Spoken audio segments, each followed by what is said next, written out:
Jaksa Agung Muda Pengawasan, Jamwas, Rudi Margono mengungkapkan dirinya baru ditunjuk sebagai pelaksana tugas, PLT, Jaksa Agung Muda Tindak Pidana Khusus, Jampitsus, pada dini hari, Sabtu, 11 Juli 2026. Rudi mengatakan penunjukan tersebut merupakan amanah yang diberikan Jaksa Agung ST Burhanuddin kepadanya, usai Febri Adriansyah mundur dari jabatan Jampitsus. Rudi enggan menjelaskan secara rinci mekanisme penunjukan tersebut, termasuk apakah dirinya menerima telepon langsung dari Jaksa Agung. Menurut Rudi, langkah pertama yang akan dilakukan setelah menerima amanah tersebut ialah mengumpulkan jajaran di Jampitsus untuk memetakan perkara-perkara yang harus segera diselesaikan. Ia menyebutkan, kasus-kasus prioritas akan diverifikasi lebih dahulu agar penanganannya dapat dipercepat.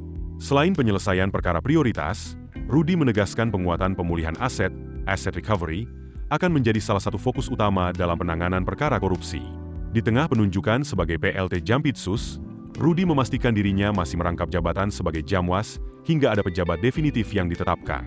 Sebelumnya diberitakan, Jaksa Agung ST Burhanuddin menunjuk Jamwas Rudi Margono sebagai PLT Jampitsus menyusul pengunduran diri Febri Adriansyah dari jabatan tersebut.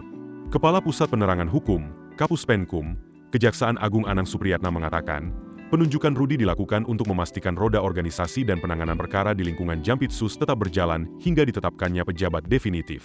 Kata dia, menindaklanjuti telah diterimanya pengunduran diri Febri Adriansyah dari jabatan Jaksa Agung Muda Tindak Pidana Khusus, Jaksa Agung Republik Indonesia ST Burhanuddin telah menunjuk Rudi Margono, yang saat ini menjabat sebagai Jaksa Agung Muda Pengawasan, untuk melaksanakan tugas sebagai pelaksana tugas Jaksa Agung Muda Tindak Pidana Khusus.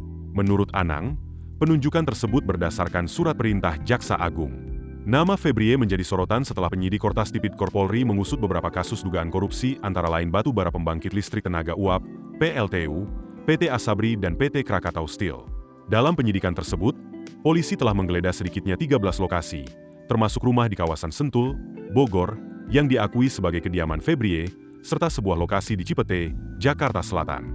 Dari rangkaian penggeledahan itu, penyidik menyita uang tunai dalam jumlah besar, emas batangan, dokumen, dan sejumlah barang bukti lain yang kini masih didalami sebagai bagian dari proses penyidikan. Keputusan bisnis terbaik datang dari data, bukan tebakan. Mudah berlangganan Business Insight dengan subscribe with Google.